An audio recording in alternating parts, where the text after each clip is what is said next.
Welcome to The Lover's Hole, a Patrick O'Brien podcast. You are with Mike and Ian as we reread the Patrick O'Brien Aubrey Maturin books. Ian, can you bring us up to speed? Where are we and where are we headed this week? Well, Mike, last week we were at what you might have thought of as peak post-captain. So many, but not all of the storylines really came to a bit of a tumult last week. Stephen had stepped aboard, informing Jack that he should expect a mutiny. Jack, to his great regret, had not taken that opportunity to apologize and to take care of their duel and their disagreement. Jack had taken his own action to short-circuit the mutiny. He had addressed the crew and gone into action a day early. The master, though, through a navigational mistake, had run the Polycrest aground onto a sandbank, drawing down deadly fire, and in the action that ensued, the crew had volunteered to follow Jack and cut out the Fanciulla. And then, with multiple injuries and bleeding badly, Jack swam a cable back and forth between the ships to free the Polycrest from the sandbank. As they escaped, destroying enemy vessels as they went, the wounded Polycrest finally opened up her hull and sank. Ooh. Stephen had Bonden then to help him take Jack below out of all of the blood, most of it Jack's own. And Mike, that, as we had reflected on last week, one of the canon's really, really great scenes. That then was last week. This week, Jack's going to learn from the Admiralty about his fate. He's going to face new challenges, including Stephen. We are going to learn about bees, about ideal friendship, about crack frigates, about leadership, about dog watchers, and the reason behind the book's title, as this story takes an interesting and unexpected turn. Mike, here we go with chapter 12. Oh, thank you, Ian. Yeah, this is great. Well, we open in Jane Austen style with Jack writing a letter from the Fanciulla in the Downs. Jack's writing to Babington's parents about the recent action, about William's zeal and fidelity and gallantry, and his badly broken arm. Jack fears that it will have to be amputated, and he's trying to tell them, we used to say the cat's on the roof. It's not there yet, but I'll warn you what's coming here. The Polycrest officers, he reports, have all been honorably acquitted for the loss of their ship and commended. And Jack's own Gazette article coming out tomorrow is going to mention their son William by name. Jack also says he intends to talk to the First Lord about William as well. Then in a postscript, Jack passes on Dr. Maturin's belief that the arm may well be saved. Closing out the letter, finally, Jack calls out to Killick, said, "Is the doctor ready?" And he hears Stephen, not Killick, in reply. It's great. But by the way, we talked at length at the end of last chapter about how that, Stephen escorting Jack below seemed to be the conclusion of the disagreement, seemed to mark the end of the challenge and the duel and the personal rivalry between them. But for lots of us, this was still unknown. And this is classic O'Brien. All sorts of action has taken place in between the end of that and the beginning of this chapter. And just in case you weren't sure, Stephen and Jack are back on terms, almost back like the odd couple that they were at the beginning of the book. Stephen says, well, I've been waiting for 14 minutes. Jack, he says, has had enough time to write the Iliad. And hold the thought about the Iliad. We've got a very, very tiny Iliad reference coming for you later on.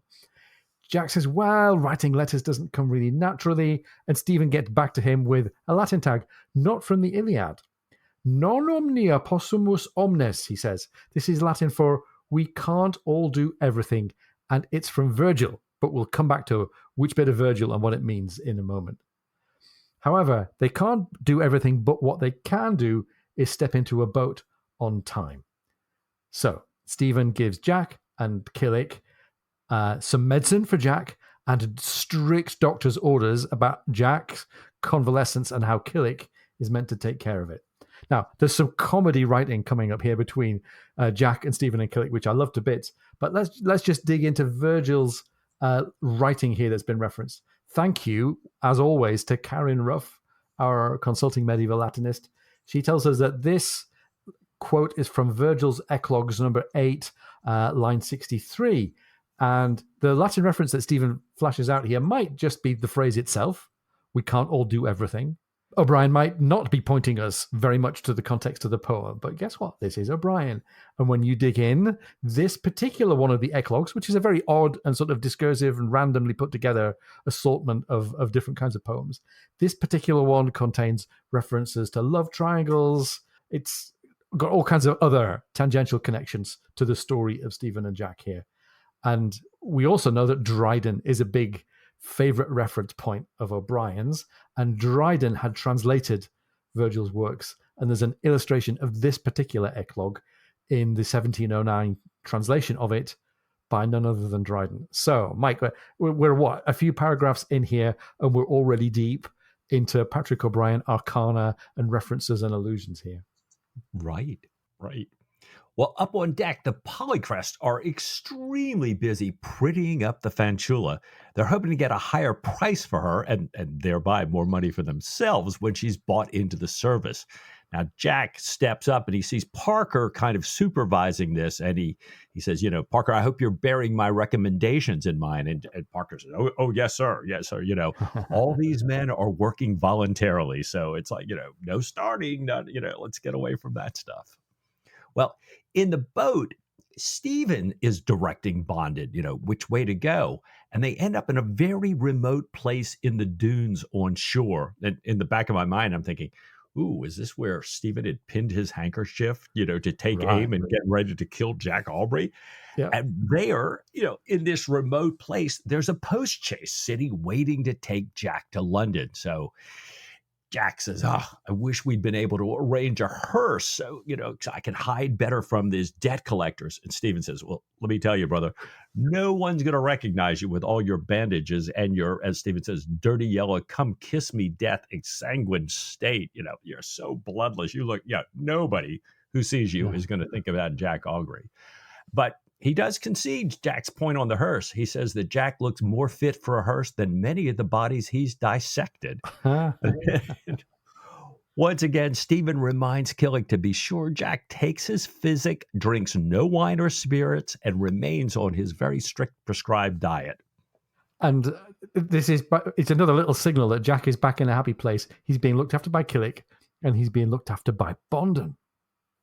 So here's Bondon telling Stephen that seeing the captain arrested for debt now would break his heart. And he too sort of regrets that they haven't tried the hearse trick. And maybe, Mike, there's just a little bit of extra jeopardy here, just at least reminding us that Jack could still be arrested. And maybe the hearse is a little bit of adding a little bit of a dark tone to this little comic moment here. Stephen says, no. A hearse racing up the Dover Road without stopping would attract much more attention. Laying down in a coffin for that long wouldn't do much good to the captain either. So we're going to stick with it as it is. And therefore, Bondon offers to come back and pick Stephen up at some point. Stephen says, no, I'll walk into Dover and take a boat back from there. Now, the jeopardy is real in that Jack knows that he still could be arrested for debt. He's worried that this news about the action to take the Fanchula over at Chaulieu has been trumpeted very favorably by the press, which could well have alerted the debtors to Jack's return. Even with prize money from the Fanchula, that's probably around £1,000. That's great, but it's still not the £11,000 that he's in the hole for here. And creditors wouldn't have to be very smart to guess that a victorious Captain Aubrey would head straight for London, and in particular to the Admiralty. So Jack's going to have to watch his step. Good news, though, Mike. He's got Killick, right? Right. Jack's actually sleeping most of this journey with Killick, kind of waking him regularly to take what they call one of Stephen's most nauseating boluses yet. Killick continues to restrict Jack to porter despite all of Jack's requests for sherry or spirits.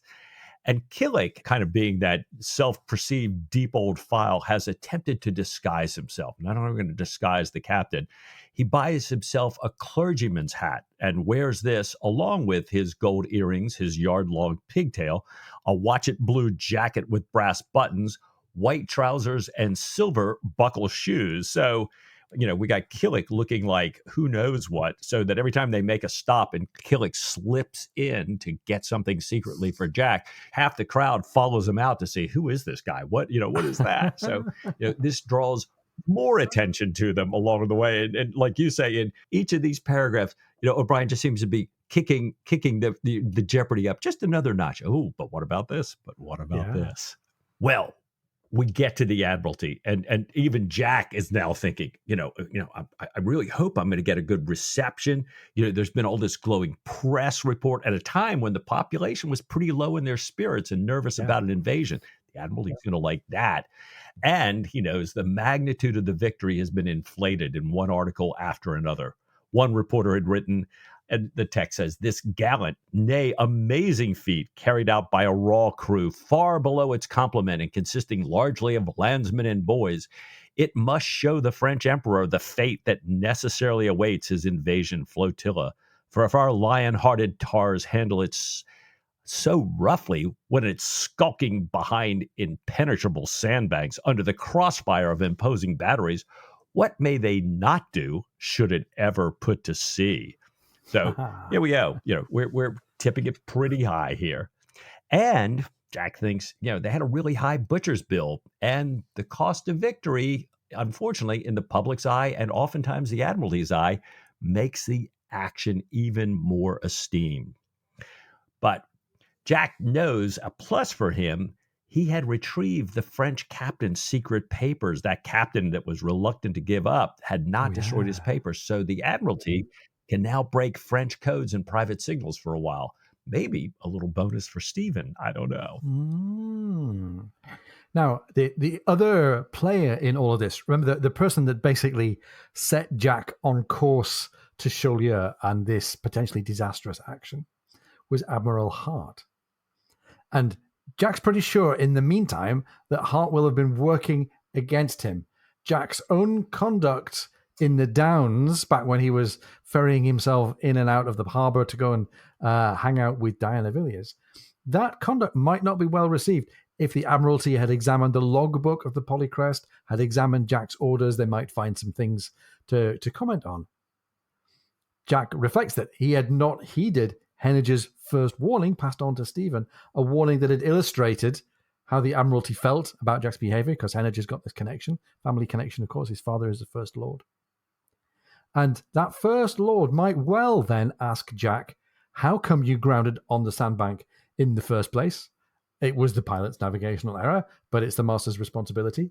We're speaking this week, in the week of the tragedy of the ship, the Dali, that crashed into the bridge in Baltimore, right? And that was advice of the pilot, but the responsibility of the master, not the pilot's fault at all in this case. They had a power failure. But even so, Jack's not going to be able to just kind of write this off as somebody else's mistake. It's going to be his responsibility. The noose, as you said, Mike, is getting pulled tighter and tighter. Now then, Lord Melville, the First Lord, greets Jack warmly and reminds him that he himself had said that Jack could distinguish himself when he'd given him the Polycrest. The board, he says, the board of the Admiralty is very pleased, eminently satisfied that they had assigned him to the Polycrest, and eminently satisfied with Jack's conduct at Chaulieu.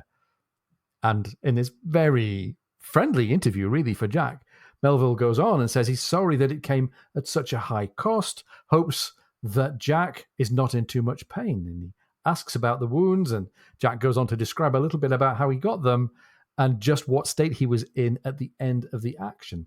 He said he only had a few ounces of blood left, mostly in his toes, and together they both reflect on how lucky he was to have Stephen Maturin on hand to take care of him. And Mike, there's a little question here that's going to give Jack some pause in amongst all of the kind of praise and the success here. Yeah, it is fascinating. Melville asked him about the officer's conduct, and Jack says, "Oh yeah, they were fabulous." And Melville keeps pressing him. Were they really as good as your letter sounded?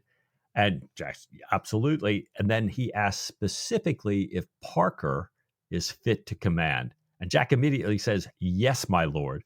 And O'Brien tells us he feels a turmoil of conscience immediate loyalty and fellow feeling overcoming good sense, responsibility, love of truth, love of the service, all other considerations. Wow, this is kind of interesting. Not necessarily Jack all the time. And Melville is Right. delighted. He says he's so glad to hear it since Prince William has been pressing the Admiralty for some time about his old shipmate, Parker. So, funny, Jack having just this momentary reaction. And it turns out the Admiralty is like, ooh, more bonus points for you.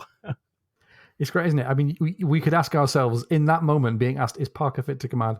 Like, what would any of us do? And this is absolutely a coin toss. Do you get all strict with Parker and say, "No, no, no, not really," or do you think, maybe the universe might owe this guy a break? So it's a really great moment.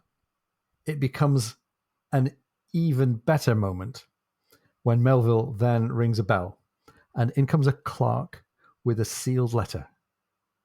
Jack's heart beats wildly. He goes pale to begin with, and Melville says, "This is an interesting occasion, Captain Aubrey. You must allow me the pleasure of being the first to congratulate you on your promotion. I have stretched a point, and you are made post, with seniority from May 23rd. Thank you, my lord." This is Jack's reply. "Thank you very much indeed," cried Jack, flushing scarlet now. "It gives me very great pleasure to receive it from your hands. Even greater pleasure from the handsome way in which it is given. I am very deeply obliged to you, my lord." And this is a great moment. Like, hands in the air for Jack. And you're a Tull audio book partaker, right, Mike? This is a great example of Tull's work here. Oh, you're getting all of Melville's rolling R's with this incredible Scottish accent, and then Jack, in his response, his voice breaks, and I was like, capturing the moment, capturing this emotion was just fabulous.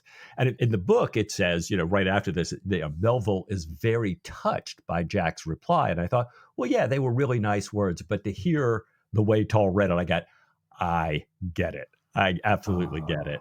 Yeah. Good stuff. Well, Melville is still worried about Jack's wounds, and he has him sit down, and he says, I think you really need some time to get back in shape. I'm delighted to give you a number of months of sick leave to recover. And Jack says, oh no, Dr. Matron's cleared me to go immediately back into service. He's prescribed nothing but sea air as far from land as possible. So Jack, I think Jack's like, oh my God, you're going to leave me on land with my debtors? No, please, please, please. And with the previous First Lord, right, he had tried to ask the same thing and completely muffed it and got short shrift as a result. How's he doing here? It really works out nicely, but there's a pause. Melville says, oh, well, Jack, you can't have the Fanchula because she can't be rated a post ship, he adds. What the gods give with one hand, they take away with the other. I'm thinking, oh, yeah, there was that instant karma of, you did a really good thing for Parker. You became a post captain. Look, the universe is righting itself. Oh, but little sneaky gods. Sorry, but now you can't get the ship. But Melville said, and I love it, that they will give it to Parker in compliment to Jack. And I'm sure Jack's like, no. Right.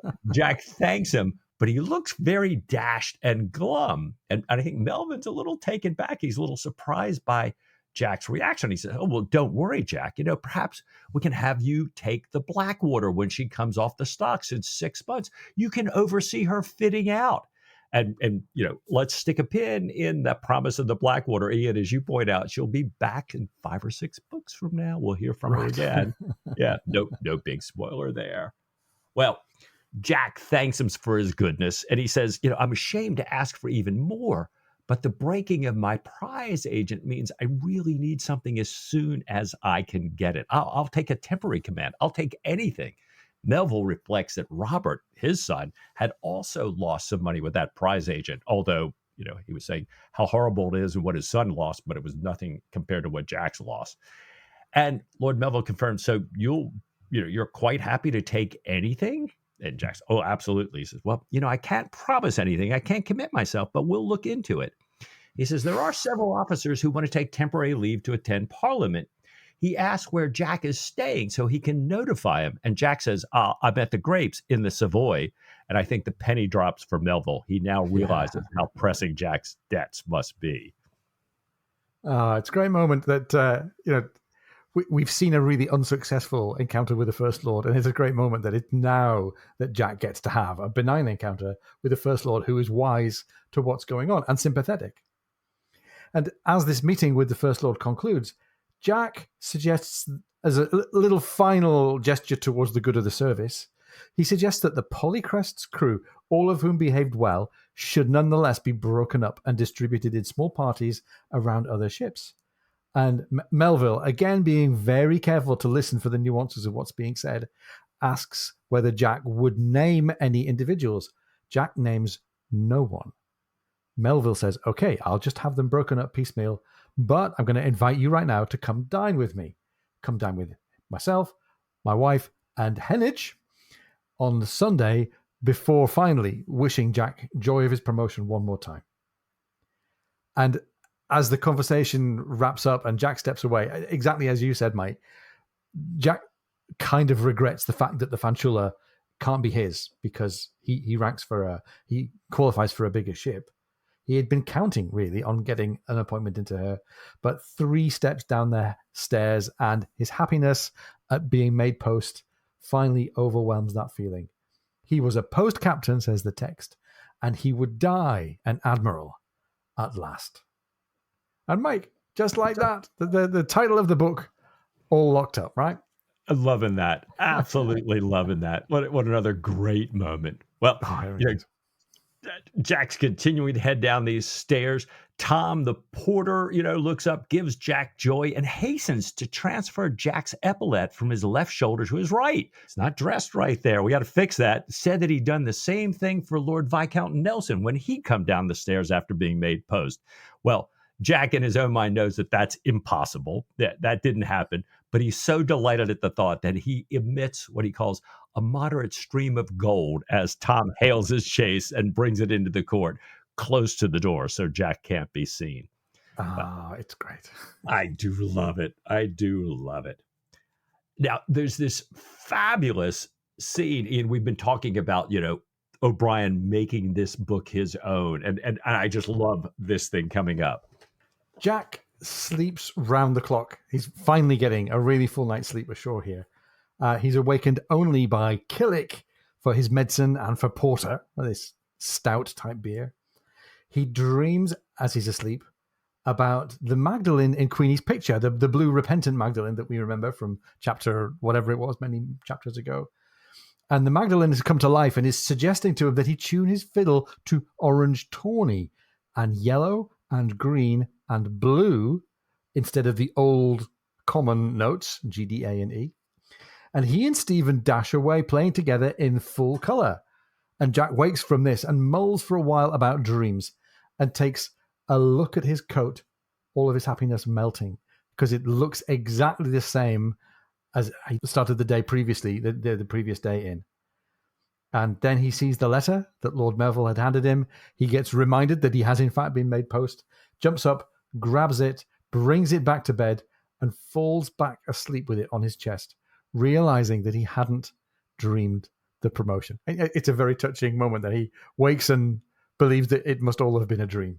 It's wonderful as well, and we've said all the way through this that you're going to have to watch out for clues that Jack and Stephen are back on terms of friendship again. And Stephen appeared in the dream, right, for Jack to play along with him. That's another one of our clues here. I love the mention of synesthesia as well, this idea of playing sounds in color. It's a nice little evocation of the dreamlike state that we've had all the way through this book. We're playing with the senses, and we might come back to some more of this kind of sensory stuff. Remember, we've talked about sight. Remember how we've talked about smell. We've had the smell of Diana's perfume playing a strong role. That might come back a couple more times in the chapter here. Anyhow, we get to noon, and Jack finally wakes up. Rather teenager-y time of day to wake up, I would say. He dresses in civilian clothes and walks through the streets, staying carefully within the Savoy where he can't be arrested for debt. He gets to a coffee house and reads the official letter in the Gazette describing the action to cut out the Fanciulla. There are even more of those articles that we mentioned, stretching in his favor the odds that Jack and the gallant tars had faced. One writer notes, as we had sort of surmised earlier on, that there are high casualties facing Captain Aubrey and his crew. And this, the newspaper says, is somebody who'd always been careful of his men's lives, and there's a little bit of public comment on the conduct of the war here. The writer asks how it came about that the Polycrest, with all her notorious defects, was sent on a mission for which she was so entirely unsuited when there were other vessels, and the article names them, lying idle in the Downs. A casualty list of a third of the ship's company calls for explanation. The Sophie, under the same commander, had taken the Cacafuego with a loss of no more than 3 men killed. And Jack thinks, yeah, parse that, you old bleep. He's thinking, inwardly directing his comments at Admiral Hart, who, of course, is exactly who's being called out and criticized by the paper. So Jack's in a bit of a reverie. He's in civilian mode. He's wandering around London. What kind of place could a free and easy Jack Aubrey wander into here, do you think, Mike? You know, it makes you wonder, and I love, again, how O'Brien just rolls this on. Jack hears an organ playing, and he just follows this sound, you know. Oh, it's music. I love this. This is great. And he wanders into a church. But just before the piece comes to its conclusion, the boy who's been hired to pump the organ stops and leaves. His hour is up. He's out of the hour. It's like my therapist. Well, Jack feels like he's been dismasted under full sail. And he tells the organist he would have hoped to hear him bring the piece to a close. And learning why that's happened again, he volunteers to pump the organ. Jack says it would be a sad shame to leave Handel up in the air for want of wind. And the organist quickly gets back to playing. He says, I need to do this before the marriage that we have booked starts. And Jack is really enjoying the music. The young couple comes in while it's playing, and they're a little bit embarrassed and nervous because they're thinking that they've paid for a simple ceremony. They couldn't afford any music. And as they're playing the music, Jack looks around and he's thinking it's pretty clear they're marrying just in time. The bride-to-be is at full term with her pregnancy. The parson joins them together. So Jack sits there for the service. And the parson, says, he tells them very gravely that the purpose of their union was the getting of children. I think they've got that one covered. Yeah. And that it is better to marry than to burn. So there's a part of me that's kind of giggling thinking about this service. There's a part of me saying, hey, Jack, you hearing this? You hear this parson here? It's a good idea. Now, Ian, help me out here. I'm thinking, wait a minute, there's this Handel fugue. Now, Handel fugues, organ? Yeah, it's interesting. The picture that most people have of fugues played on the organ in a church is probably dominated by J.S. Bach. Handel wrote very, very few fugues. He wrote fugal music that appears in lots of his vocal works and instrumental works. But I started looking into this thinking, no. Handel never wrote a fugue for organ. He wrote just a handful of organ fugues, very much in the style of J.S. Bach, who was his contemporary. I love how underrated Handel is. He's super versatile, and he wrote just a few organ fugues. Let's have a little burst of one here. Here's Handel's fugue for organ in E major.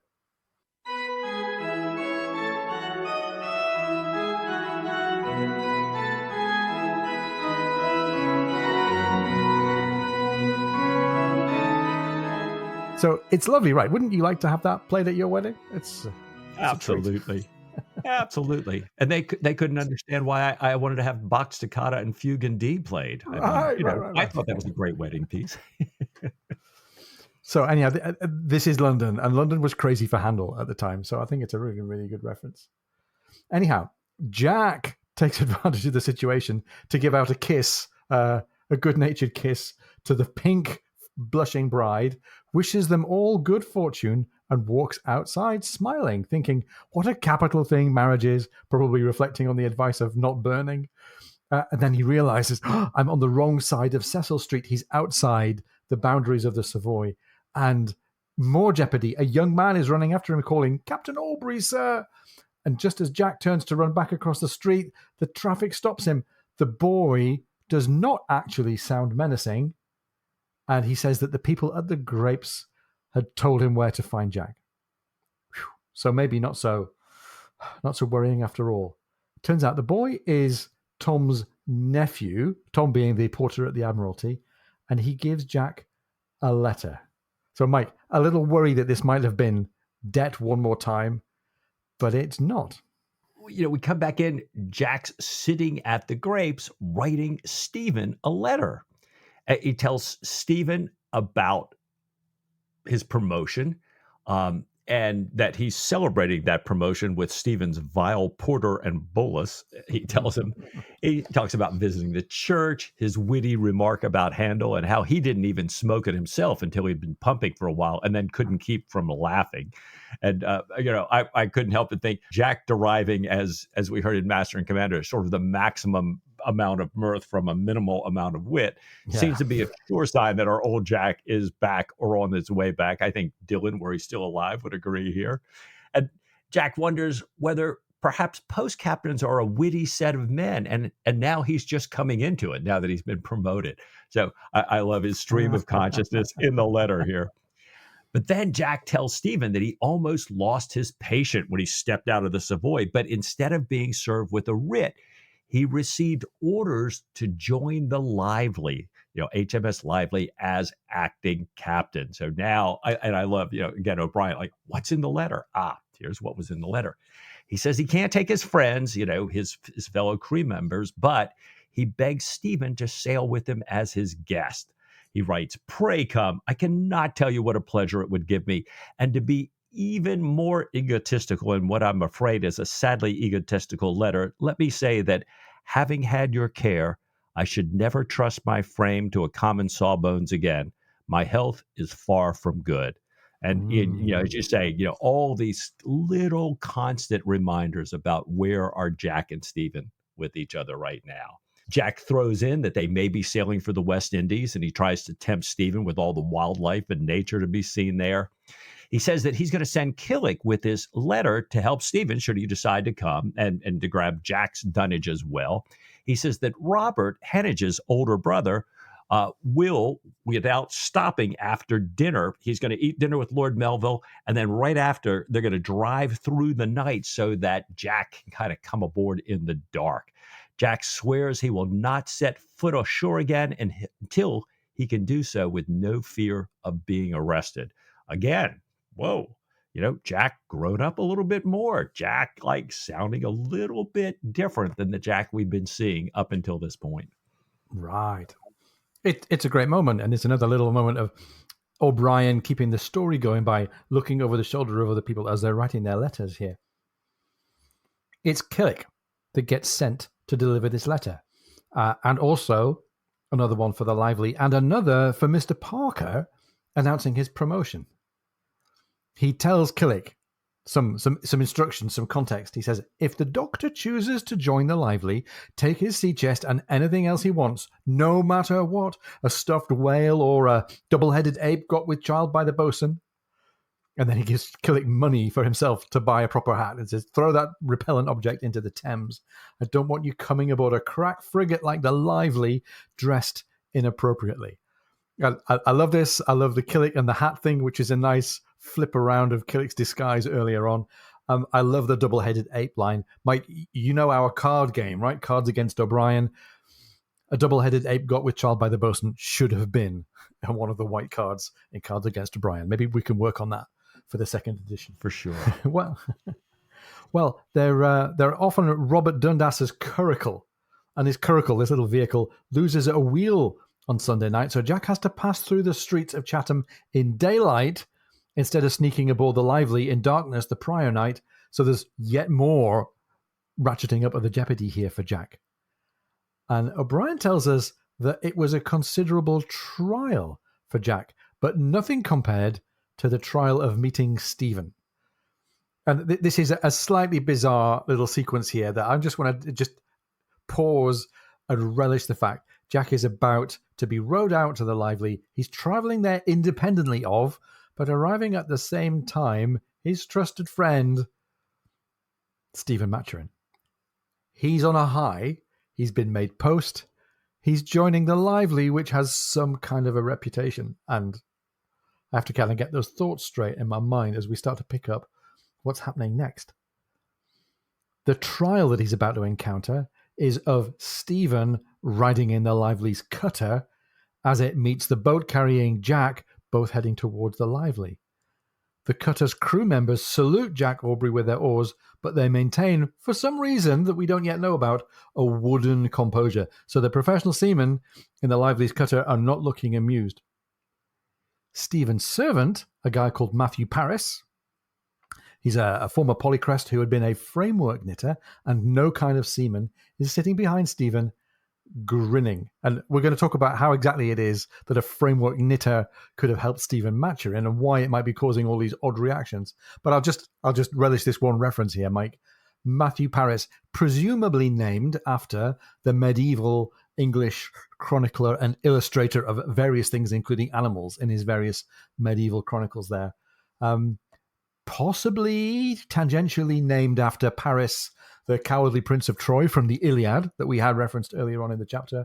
Probably not the former English MP and these days columnist Matthew Paris, who was almost certainly not known to Patrick O'Brian at the time that he was writing this book. But anyway, there are a few Parises there for you to choose from.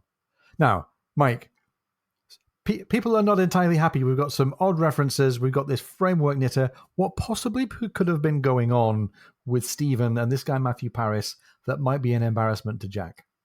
I just love this, Ian. And for people who are still, kind of, hitching themselves up over bear suits and some of the other, eccentric things in this book, we now have Stephen standing up in the cutter, his pale, delighted face emerging from a woolen roll at the top of a single tight, dull brown garment covering him from head to toe. And he hoots at Jack. He's hooting. He's carrying his narwhal horn in one hand, and he has the appearance of something between, O'Brian writes, an attenuated ape and a meager heart. I can't imagine. I'll have to get one of the AI graphics generators to show me what that looks like here. Jack stands straight and rigid in his boat. He tries to adopt the feature of someone smiling, tells Stephen good morning, and then returns to a look of what O'Brian calls immovable gravity and unconcern. But he thinks to himself, I believe the wicked old creature is drunk. And I'm thinking, Stephen drunk in the morning? I don't think so. But this is Jack trying to make sense out of this outrageous outfit and conduct and appearance, as you say, as they're on this parallel course with all the folks from the Lively, either aboard the cutter or looking out at the two of them coming to board. Oh, it's a funny moment, and it's a really anxious moment for Jack as well. Maybe he's about to get undercut, all of his dignity chopped away like O'Brian sometimes likes to do. But even so, Jack is received with mathematical precision on deck. Every one of the Lively's crew, and especially their officers, is there in perfect dress. Even the midshipmen. There are Marines, there's a master, the surgeon, the purser, the chaplain, the schoolmaster. There's a 5-year-old child sucking his thumb. The only thing that is not in keeping with the perfection of gold lace, ivory decks, and ebony seams. So this is a very, very well turned out, very established, very disciplined crew, a million miles away from what Jack had left behind when he encountered the Polycrest. Now, we get a little bit of commentary from people observing the scene here. The captain of the foretop whispers to his mate standing by him that they appear to have a rogue, and the yeoman replies, a proud son of wrath. And Mike, you and I talked about this, a proud son of wrath. What kind of a reference could that be? I was trying to make this out myself, and I'm thinking if it's anything like the Greek behind the biblical phrase in Ephesians, usually translated children of wrath, it might refer to them thinking of these guys as people, who've abandoned themselves to their natural impulses. On the one hand, that could be a callback to Jack's service reputation from, Molly Hart, from his time in the Downs with Diana. Or perhaps it's related to the spectacle of Stephen that they're seeing now versus what we're going to come to hear about the Whiggish Spartan moderation of the Lively and how things are done here aboard. Yeah. Well, Mr. Simmons, the first lieutenant, welcomes Jack and names the officers at Jack's request. Jack tells him to muster the crew at 6 bells for his reading in. Stephen kind of, clambers up aboard with Killick's help. Jack fixes Stephen with a hard eye and introduces Dr. Matron as his friend. Stephen says, "Your servant," and makes a leg to Simmons. And Jack thinks, as the text says, it's the most hideous action that a person in so subhuman a garment could perform. And Stephen then compounds it. He says, "What a splendid vessel, to be sure. Vast, spacious decks. One might almost imagine oneself aboard an Indiaman."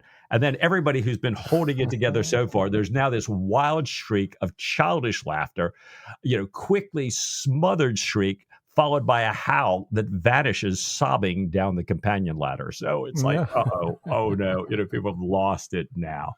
Well, Jack reacts immediately. Yeah. He takes Stephen's elbow with an iron grip. He's thinking, I need to get this character and what he's wearing and what he's saying out of sight of these new people who need to respect me. He directs Stephen into the cabin and says, "Simmons will have your things brought aboard." Stephen turns and tells Simmons to be very tender of his, that is to say, Stephen's bees. This is the first we've heard of bees. Stephen has brought bees. Hold that thought. Inside the cabin, which, just like the people, is rather in the Spartan taste, Jack is just about to speak when this guy Paris comes in with a rectangular sailcloth parcel that he hands to Stephen. Stephen presses his ear to the package and asks Jack to listen when he taps.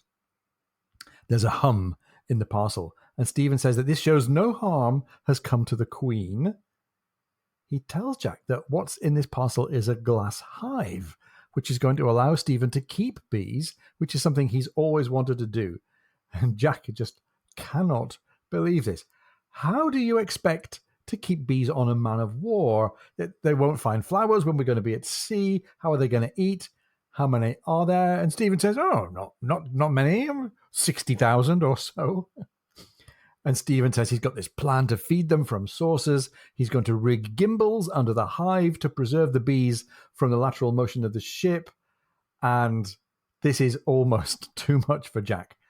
He says, well, you seem to have thought of almost everything. And I'm sure he's thinking, yeah, everything apart from the fact that you're making me look like an idiot in front of the officers of this very, very straight-laced ship. Jack says, rather than just saying, okay, I'll ride with this for now, he gives it a very specific reference. He says, I'll wear the bees, meaning I'll tolerate the bees. I'll wear the bees like Damon and Pythagoras. 60,000 bees in the cabin don't signify much. And he winds up by saying, Stephen doesn't always think of quite everything. Stephen didn't particularly remember that the Lively is a crack frigate with strict uniforms. So let's turn to Stephen's framework knitted practical woolen garment here. Jack says, you shall take it off. Stephen says, but it's a wonderful garment, warm, unencumbered, no constrictions. You can withdraw your head, hands and feet completely. And I'm getting this image of a woolen slug with no appendages that Stephen's turning himself into. Stephen has got Paris the framework knitter making another one for Jack. And Jack says, take it off as a favor to me. This is an acting command, and I, Jack, can't afford to be laughed at. And Stephen is trying to hang on to his side of the argument. He says, well, you've always said that it doesn't matter what they wear at sea.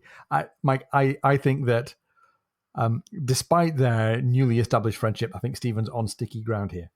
Right. But let's go back for a second. Damon and Pythagoras, what kind of a reference is this? Damon and Pythagoras. This, I think, is a brilliant O'Brien reference disguised as an Aubreyism. Jack's referring to the Greek legend Damon and Pythias, not Pythagoras. So I'm thinking, okay, all right. So he said that, yeah, that's Jack Aubrey. It sounds like an Aubreyism. Jack's confusing the character in the legend for the Greek philosopher, the polymath, he of the Pythagorean theorem that we talked about in Blue at the Mizzen, chapter 3. Yeah. And this legend, the legend, Pythias and Damon, is illustrating ideal friendship. In the story, Pythias is found guilty of plotting against the tyrannical Dionysius I of Syracuse. And Pythias asks Dionysius to be allowed to go back home and settle his affairs before he comes back to be executed. Dionysius agrees on the condition that Pythias's friend, Damon, be held hostage and executed should Pythias not return. Well, when Pythias returns, Dionysius is amazed by the love and trust in their friendship. He frees them both and has a complete change of heart himself. Yeah. So, I'm thinking, wow, okay, I get it. But it's not just a simple Aubreyism. In this story, both Pythias and Damon are followers of Pythagoras. And the underlying principle of the story is based upon one of Pythagoras's principles of a true or ideal friendship here. It's kind of illustrated as it goes on through time by the friendship between two men who love each other for the sake of the virtue of friendship alone. An altruistic relationship, spiritual, self-sufficient, this true ideal relationship, oftentimes described in those ancient texts as rare, perhaps once in a lifetime. And I couldn't help thinking to myself, Ian, wow, O'Brien really is capturing our attention here. Isn't that just what seems to be going on here? Oh, it's fantastic. Yeah. Yet more clues, as we've been saying, yet more clues about what we're meant to get from this chapter. Now, we've said already that all of the foundations for this story of the almost breakup and the restoration of the friendship of Jack and Stephen was being built up so that O'Brien didn't need to spell it out. And when he was taking Jack back below decks to be treated, here is too much blood altogether at the end of the previous chapter, that was it. And this is a really great kind of button on the whole thing, this reference to Damon, Pythias, and Dionysius. O'Brien is saying to us, I'm not going to tell you what happened. If you read this chapter carefully, you'll get it. And here you get it. Just like you say, Mike, Dionysius had this change of heart. He was transformed to a better version of himself through friendship. And that's what has happened to Jack and Stephen. We just have to look and listen and read hard enough. Isn't this great stuff? I love it. I absolutely love it.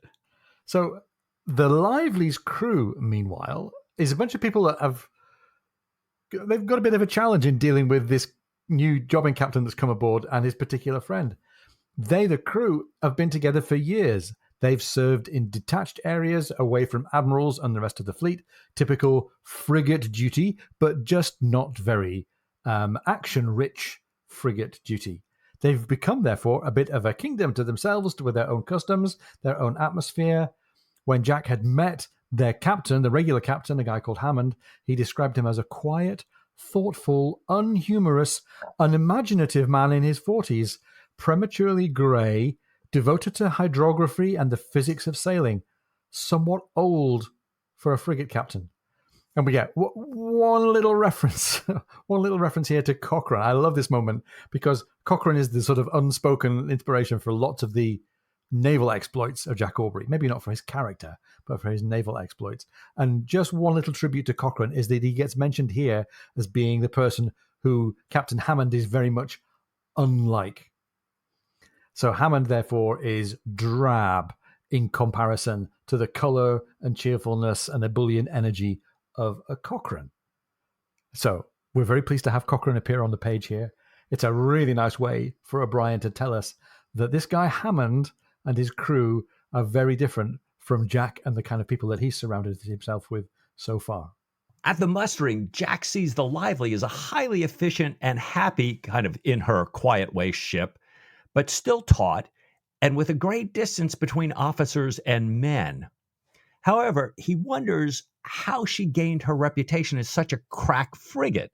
Her appearance is unexceptionally shipshape, but nothing extraordinary. Her 38 guns are all a dull brown, and the only shining brass is her bell.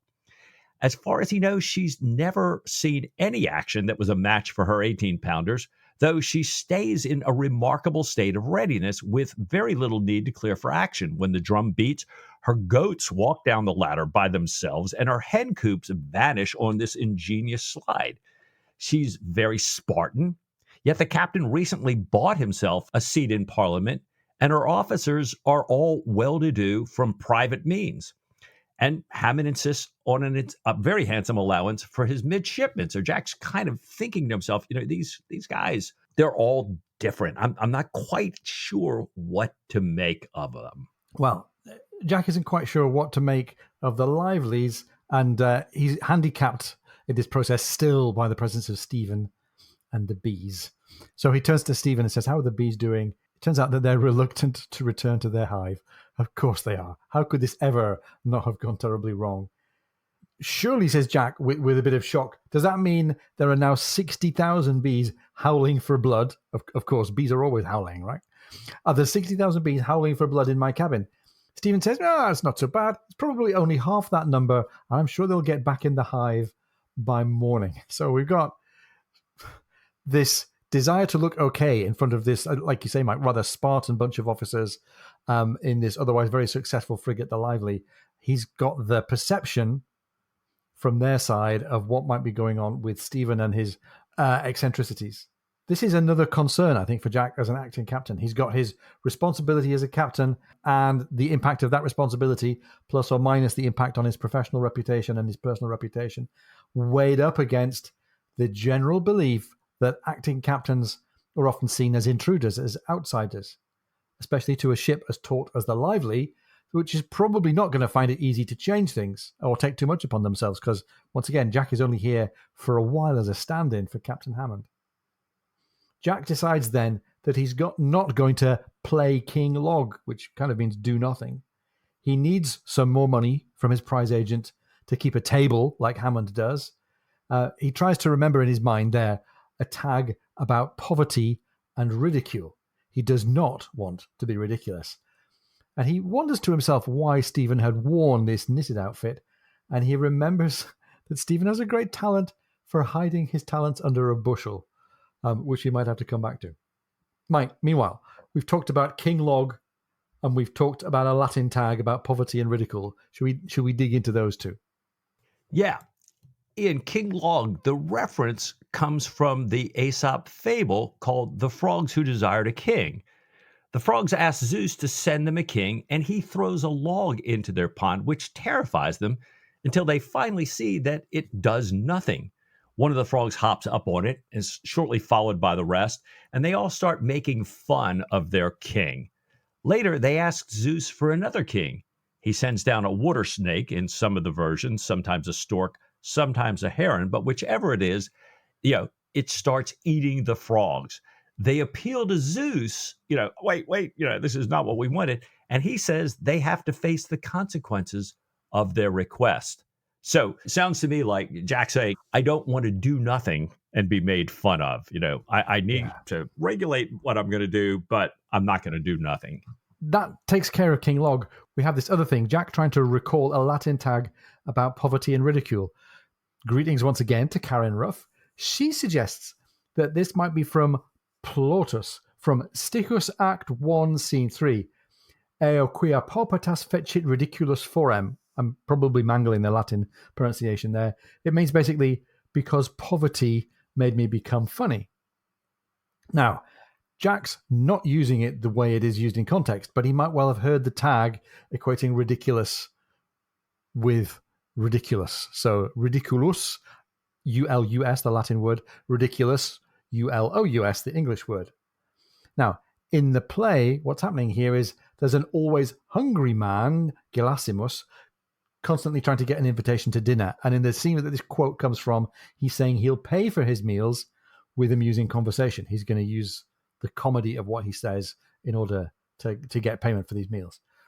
Jack knows that he's going to need more than amusing conversation then to impress his guests and pay for the meals and keep a table that would reflect well on Captain Hammond and will meet the expectations of the wardroom here. So, Mike, it looks like Jack Aubrey's got to go back and prepare his table. He might have to consult his Latin sources as well. If he's going to do that, perhaps we should do the same. What do you say to a short break at this point? It's a great idea. We've got episode 200 coming up soon, our bicentenary. And if you're listening to us in real time, that means we'd like to hear from you.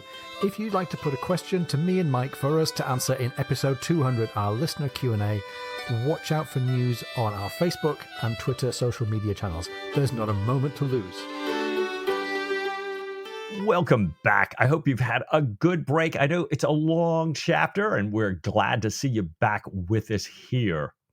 In the gun room, we just heard a lot about Stephen and Jack, but in the gun room, Mr. Flores, the ship's surgeon, is praising Dr. Matron as a great man whose book is required reading per the physician of the fleet. And, the folks in the gun room are willing to accept Stephen's outfit as a philosopher's unique behavior, like Diogenes' tub, they say. We'll come back to that.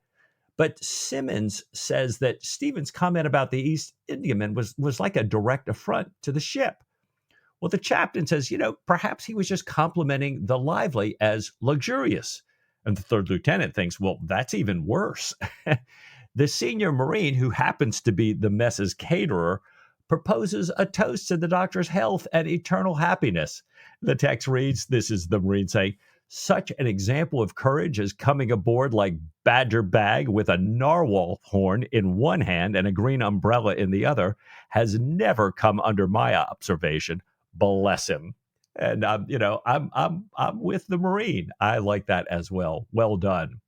I was kind of scratching my head. Diogenes' tub. Well, Diogenes, one of the founders of cynicism, made a virtue of poverty. He begged for a living. He often slept in a large ceramic jar, i.e. tub, in the marketplace. Yeah. He used his simple lifestyle and behavior to kind of criticize the social values and institutions as what he saw of a corrupt, confused society. And he had this reputation for kind of sleeping and eating wherever he chose in a highly non-traditional fashion. And part of this idea of sleeping in a tub was to toughen himself up, to toughen himself against nature, which he thought people should do more of here. So I don't know, Ian. We've actually got a nice painting that used to hang in Walter's Art Gallery, where I grew up in Baltimore. So this is the only thing the only connection I have to Diogenes. I'm like, oh yeah, that painting. So and it's him along with his companion of dogs, who are kind of a play on the Greek word about cynics, dog-like. But it's fascinating to have this come up and to have it so kind of reflective of this Spartan mindset of what's going on here on the Lively.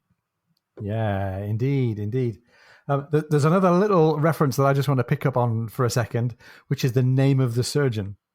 The surgeon is called Mr. Flores. And Flores, by the way, is the name of a famous old shop on London's Jermyn Street, history dating all the way back to the 18th century, patronized by royalty and Winston Churchill and many other historical figures. Flores is a shop that sells perfume. So there you go. Well, the surgeon deals in perfume.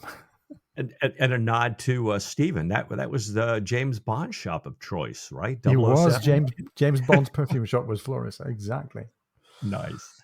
Anyhow, the gun room, it turns out, does not discuss the acting captain, does not discuss his reputation as a seaman and fighter and as the protege of Lord Melville. Their Captain Hammond, had gone to Parliament to support the previous First Lord, Lord St. Vincent, and to work against Pitt to impeach Lord Melville for corruption. And all of the Lively's officers are politically Whigs, Whigs being the opposite of Tories. They didn't have a Labour Party in those days. They had the Whig, which is a sort of modernising, liberal kind of tone for as opposed to the Tories, which were the old landed gentry.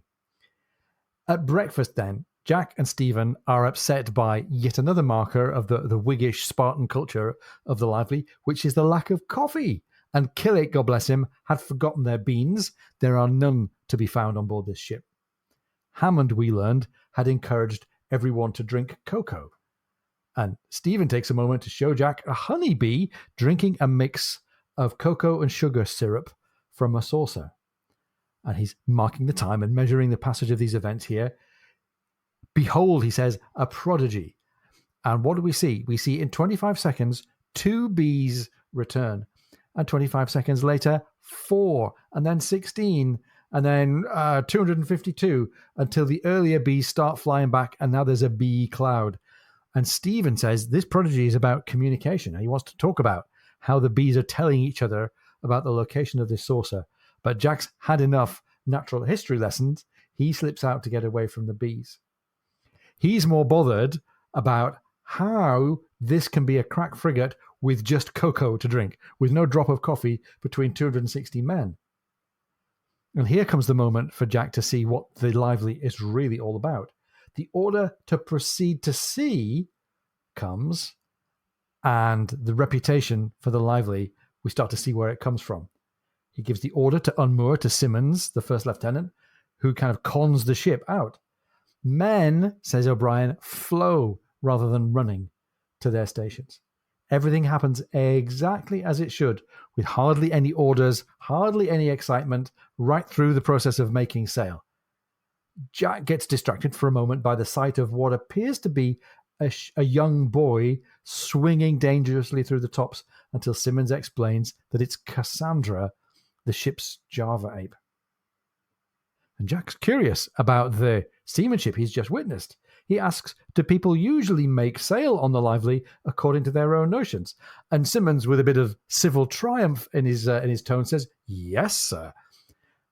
And Jack is about to say that he's never seen such a thing, and instead he's distracted by the lack of leeway. We remember the Polycrest used to make terrible leeway. The Lively does no such thing. He's looking ahead.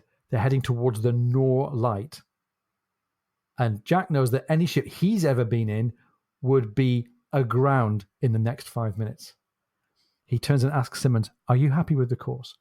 Quite happy, sir, says Simmons. And now come some of the most unhappy minutes of Jack's life. He's looking back at the leeway. He knows that back in the action at Chaulieu in the previous chapter, he had asked almost exactly the same question. Are you happy that they're in the outer road, Mr. Goodridge, is what he had asked of the master of the Polycrest. So he's got good reason not to take the answer to that question on trust. And Mike, I can almost hear Jack's butt cheeks clenching as they sail up to the Nor Light. Today's circumstances, though, are different. No wonder they called her a crack frigate, it says in the text. Her sailing qualities were quite out of the ordinary, and the smooth, quiet discipline of her people was beyond anything he had seen. Her speed in getting underway and making sail had something unnatural about it, as eerie as the cry of the gibbon in the rigging.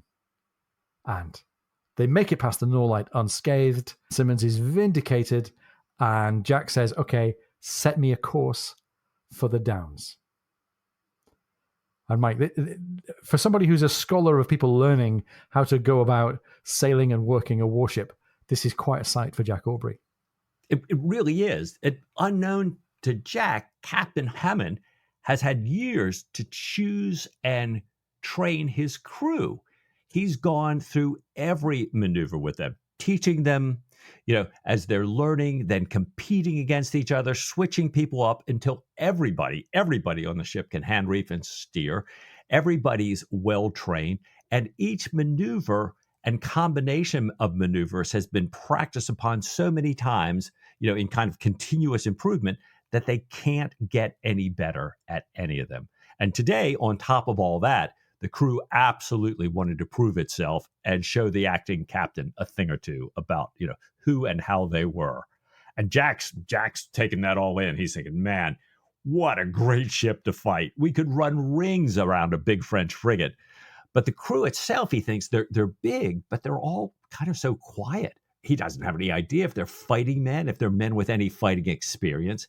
He sees that the carronades haven't been fired in a very long time, and he makes a mental note, I need to check their logs to find out what they're doing here. Right.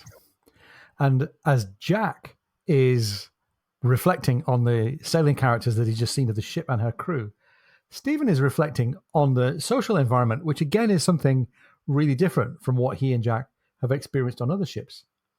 He's talking with a young boy, a Mr. Randall, and he learns that Randall's mother had died, so young Randall now sails with the ship, cared for by the gunner and his wife. And Randall wants to know from Stephen whether somebody called George Rogers is going to be flogged today, and he wants to hear what Stephen knows about floggings. And it turns out that this is a thing because although flogging often in other ships takes place on a Sunday, Monday is in fact punishment day aboard the Lively. We learn that Captain Hammond, in a very kind of Spartan, you might even say quite Quakerish way, like to have defaulters to get Sunday for quiet reflection on the nature of their sins.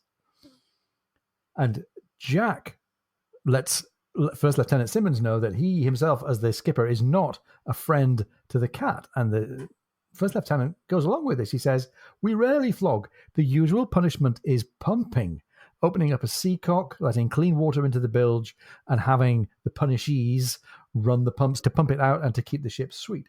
We should, as they say, stick a pin in that idea for later in the canon." Even though, says Simmons, today we've got a particularly tricky case, flogging may be necessary. And Mike, the charge here is theft, riotous conduct, resisting arrest. And it's not the kind of theft and the kind of riotous conduct that Jack's used to dealing with, right? No, it really isn't. The Master at Arms is reading off the charges, and George Rogers, in a horrible passion, keeps crying out, "It's all lies! It's all lies!" And Jack, hears this multiple times and tells Rogers to be quiet and wait his turn until the others have testified. So they hear from the Master at Arms, they hear from the supposed ape's head's owner, and then Rogers and others testify. And Jack's listening and saying, this is all turning out to be kind of who did what to whom when, conflicting narratives. And Jack thinks to himself, they're missing the point of the theft. And he asks to see the ape's head, that the item that has supposedly been stolen here. And holding it, he asked both Evans, the man who's brought the charges, and Rogers, both of whom claim that badly shriveled head is theirs, to describe it and to say how they would know it's the one that belonged to them rather than the other man's.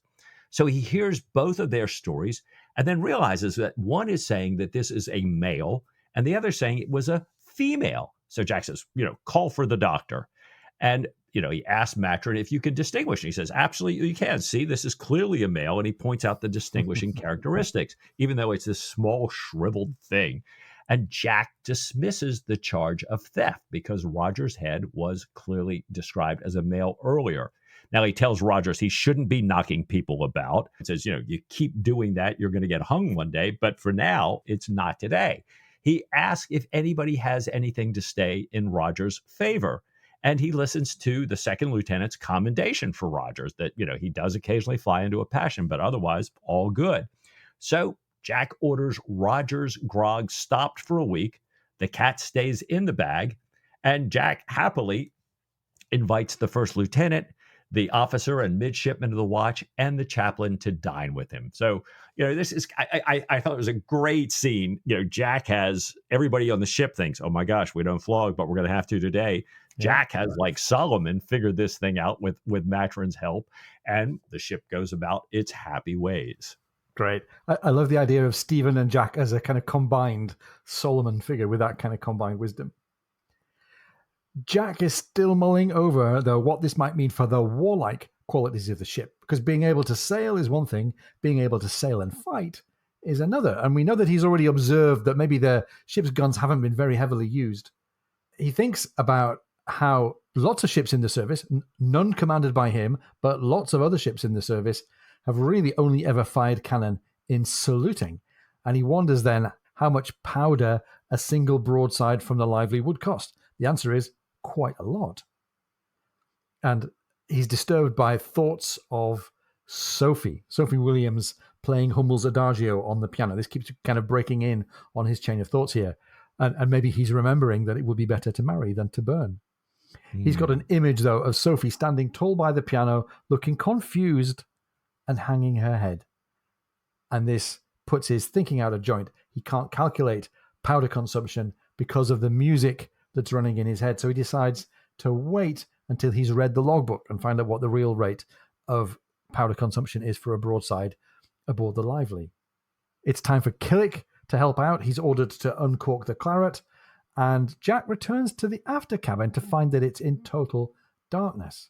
And Stephen, who else, runs past Jack, slams the door. He says, "The bees are out." And Jack gets the creeping horrors as he can feel something crawling on his neck. Stephen says, it's okay. I'm going to try and keep them in one cabin since you're having guests. I hope that the darkness and the 3 fires that he's got lit for smoke, fires aboard a wood ship carrying gunpowder, never mind. He hopes that these 3 fires will get these bees back into their hive. He's not sure then whether twilight or darkness is best. He's letting in some light. And when he does let in some light, Jack sees there are bees on every surface. And on Jack's coat and breeches alone, there are over 50 of these bees. Stephen tells Jack to urge the bees onto his finger and carry them back to the hive so as not to disturb them, which is hilarious because I'm sure Jack is thinking, how quickly can I get these darn bees off this ship? And I don't care whether they're alive or disturbed or dead or anything else. He quickly slips out of the door, yells for Killick to help the doctor. Killick says he daresn't. Jack asks if Killick, a man of war's man, is afraid of a few bees, and Killick says, oh yeah, you're darn right, I'm afraid of a few bees.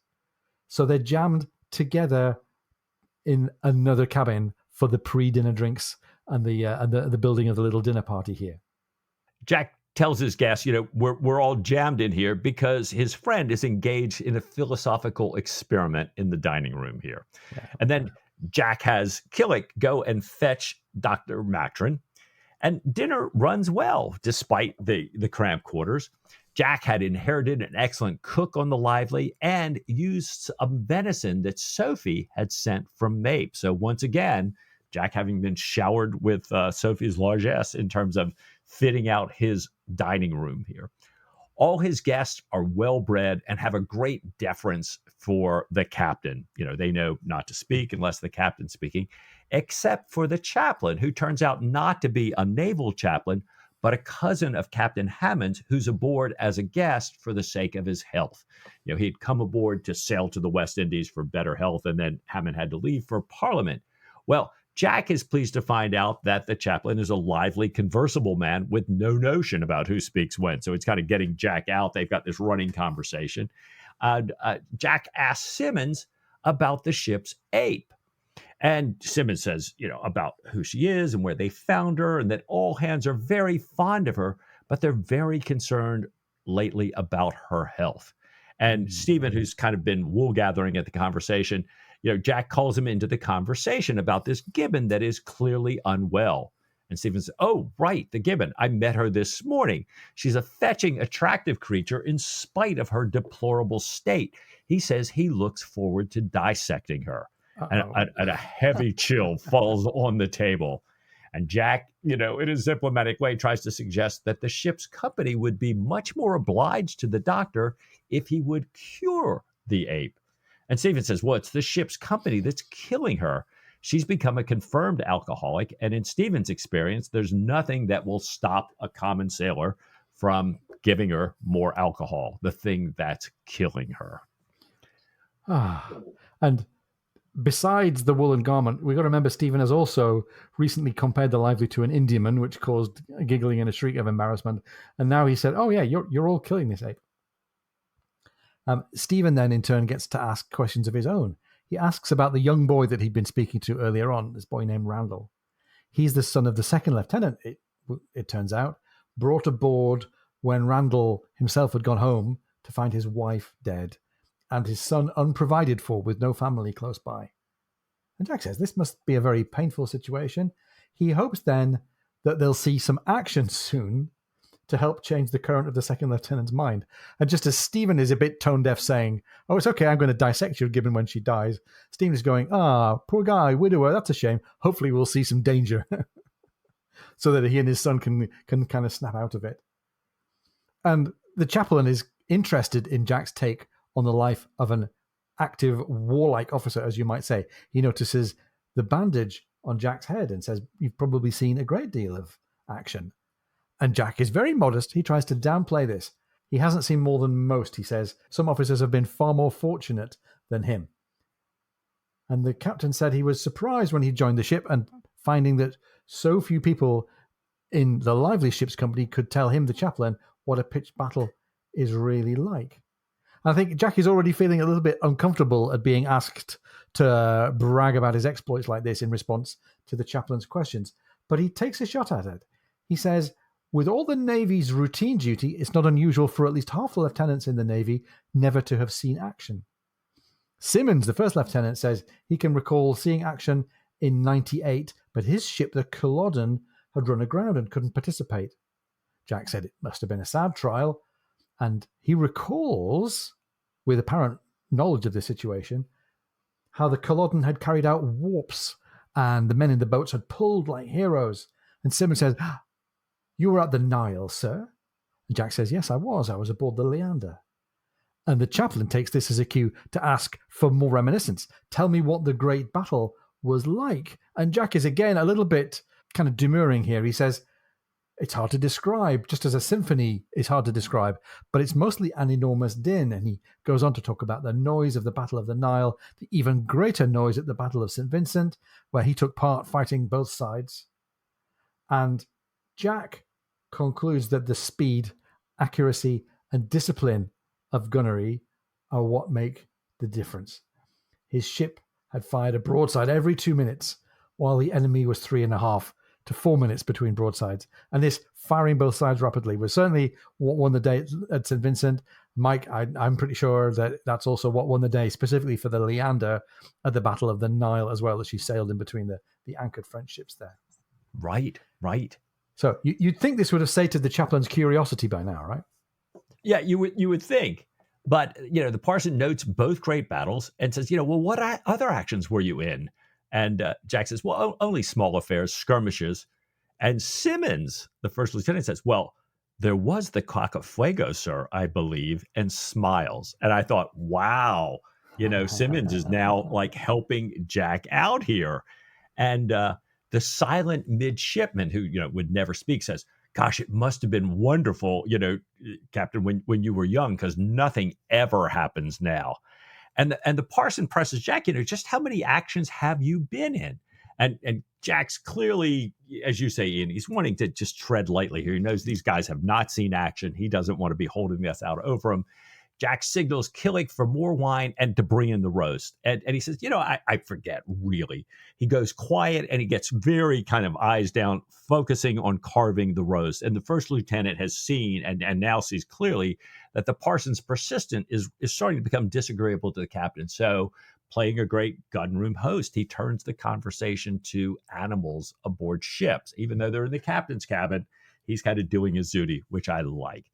Well, hearing about dogs, the chaplain asks, the 2 short watches are called dog watches. I wonder what the canine connection is.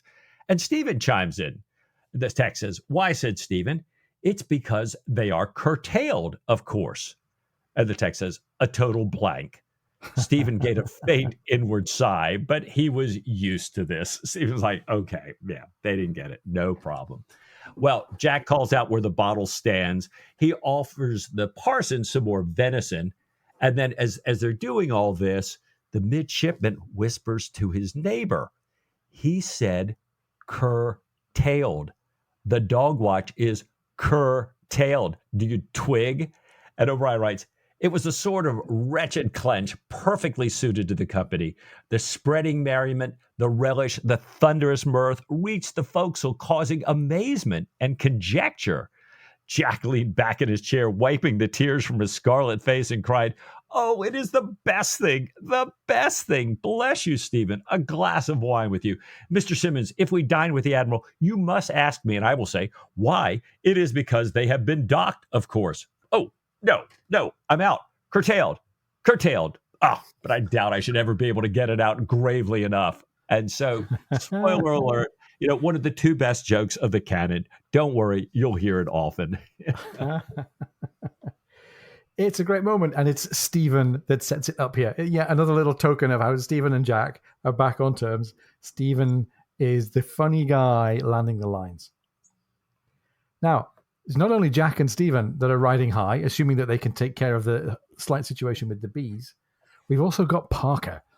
And as the lively anchors in the Downs, Parker comes aboard, visiting from the Fanshawe with his new epaulette because he's been given command of her. His face is beaming. He runs up the side like a boy.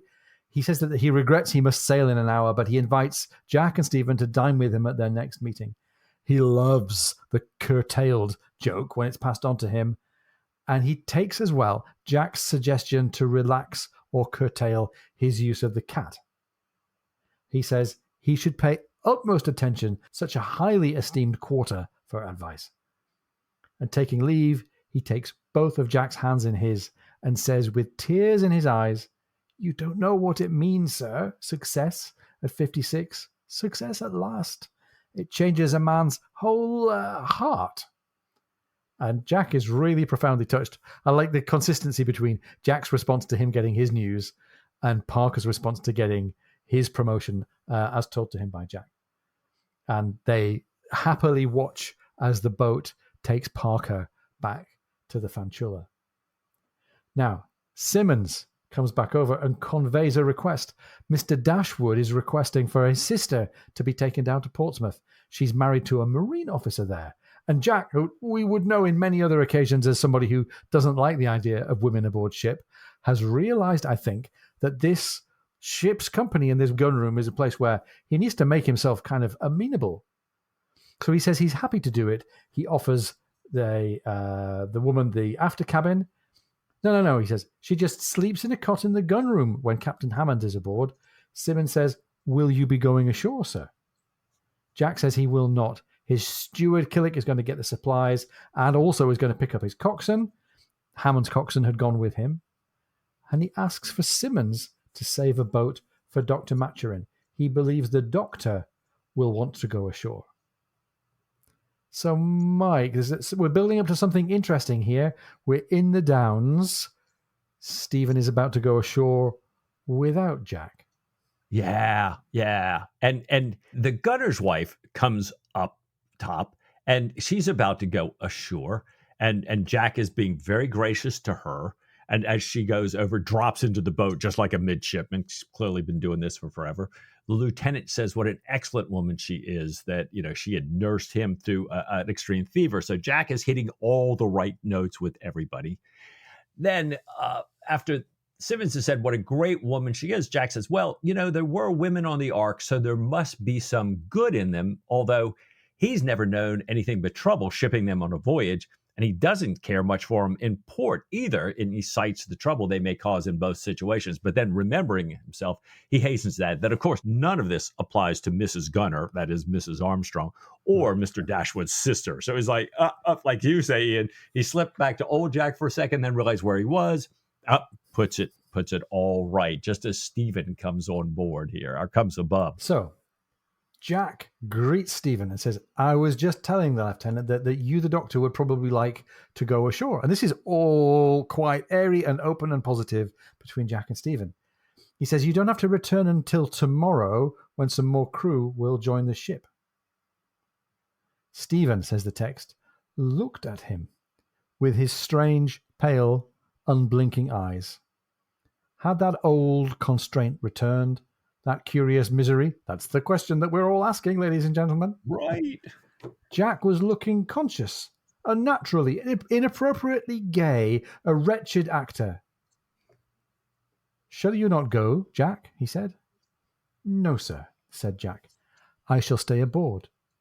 Between ourselves," he added in a much lower tone, "I do not believe I shall ever willingly set foot on shore again.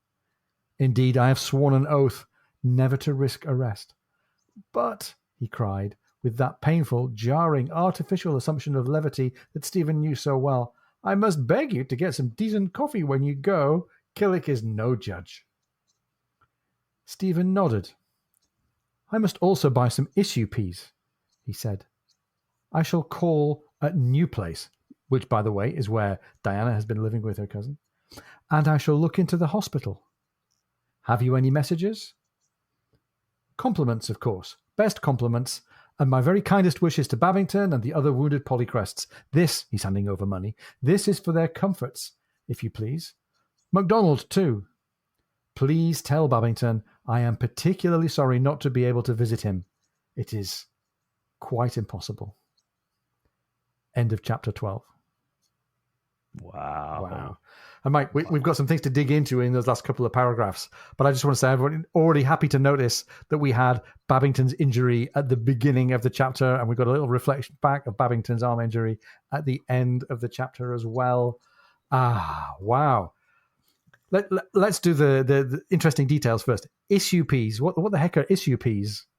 I was so blown away by the ending that I blew right past that until we were kind of getting ready to do the episode. And then I thought, issue Ps, what, because it was like, I'm looking at New Place going, oh my gosh, this could be fusion going off between the two of them.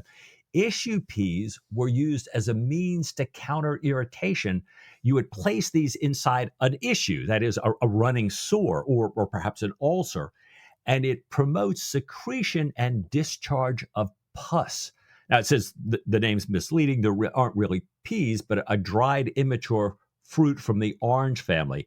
However, I thought, oh, Brian, gosh, you just dropped that right in here. And isn't this what is happening in this scene? We're kind of taking some of that last remaining pus from this Jack and Stephen relationship. What? Jack's going ashore knowing Stephen is going to see Diana. Right. He asked what message, and Jack has no message to send her, only messages for Babington and McDonald. I'm thinking to myself, could this really be over, this triangle, these feelings between them? Does it mean Jack and Stephen are in fact and can fully reconciled? Clearly, I think Stephen was with us too, thinking, is this misery back? Is this, constraint still with us? So, wow. It's really great. I mean, we've talked all the way through the chapter about how super carefully and skillfully O'Brien shows us that one or two layers below this chapter all the way through, there is news of friendship and how the friendship is restored. It's really interesting as well that we've got so quickly in the flow of the story here from the tension all the way through the book up until chapter 10, and now at this point tension resolved. And it's a very palpable thing. You get this feeling in this chapter of everything running freely again. It's wonderful. It's a real emotional high, but it's been a really dramatic change of scene. It does leave, though, lots of the drama still running. There were questions that we had some time ago about what's going to happen now, what's going to happen with Admiral Hart, because presumably he still is part of the command structure directing the affairs of the Lively. We still have this possibility that Jack might be headed to the West Indies. He had mentioned this already to Stephen. The parson at dinner, I think, had mentioned the same thing. Jack had said, well, this depends on the need of the service and is subject to change at the last minute. And we all know how O'Brien likes to turn the story on its head. And meanwhile, Mike, this chapter has also shown we got the supreme crisis leadership of Jack Aubrey in the previous chapter. And in this one, we're seeing Jack restored to the day-to-day leadership and the judgment and the kind of humanity that he's always shown as a leader here. Yeah. And you're so right. I mean, in little things, in big things. I mean, Roger's trial, the way he works with the other officers and the crew, like, biting his lip and not taking over when he thinks they don't have the leeway, when he's really wondering what's going on. And the little things, I mean, we didn't mention it, but like in this chapter, Simmons said, well, Hammond always gave the schoolmaster use of the cabin to train the youngsters. Oh, yeah, absolutely, said Jack. That's a great idea. The way he treats the gunner's wife. This is Dashwood. All of this, or Dashwood's sister, I should say. I just love that. And it turns out that despite Jack's concern about not having money to invite the officers to dinner, much like the Latin tag in the story, it sounds like his guests found Jack's conversation quite worth the invite. And I love seeing how they seem to want to know more about him, especially now that he's let them run their own ship. And, we talked about it, Simmons volunteering on Jack's behalf about Jack's behavior, the Cacafuego, and his reputation here. So, once they've seen how, reasonable, respectful, accommodating Jack has been with the officers and the crew, they're reciprocating. It starts to seem like. I'm liking that. It's great, isn't it? I mean, again, considering how how much awkwardness and antagonism there was in all the different levels of the Polycrest, Jack seems to have kind of found a way to make himself at home. This is, in fact, compared to the Polycrest, a fabulous ship, an incredibly experienced crew, but they've never been in action. And do they have any idea of gunnery? How about those, 3 broadsides in 5 minutes? This sounds like a great moment for Jack to take this already very capable ship another step further forward. There is still, though, I think, a bit of room for tension. Jack is an old school Tory, and these guys are Whigs. They don't have any idea how crew members other than the midshipmen might feel about going into action, and they all seem very almost calm and settled in agricultural, albeit excellent, in the ways that they go about sailing the ship. How are they going to feel about taking this nicely oiled machine into disruption and action? They might not want to disturb their routines. They might not want to risk the settled patterns of their lives if a real opportunity for action should arise. And finally, Mike, for anyone who wanted to poke fun at Post Captain over the incident of the bear suit, we've got a new thing to worry about. We've got the hive of 60,000 bees, right? Yeah, and Matron's new outfit, a narwhal horn, a green umbrella, right? And by the way, what about Stephen? He's been the emerging leader. We've had Jack's downturn, kind of personally and morally, through the book. Stephen is on something of a high, if we can set aside the issue with the woolen suit and the bees. Is he going to revert back now to being an eccentric, interesting oddity and the captain's friend? Or is there anything about Stephen professionally and navally for us still to experience in this book? Oh, as always, I just can't wait to find out what's going to happen next. We've taken such a turn. So I've got to ask you, what do you say, Ian, next week to just a little bit more Patrick O'Brien? Mike, I should like that of all things.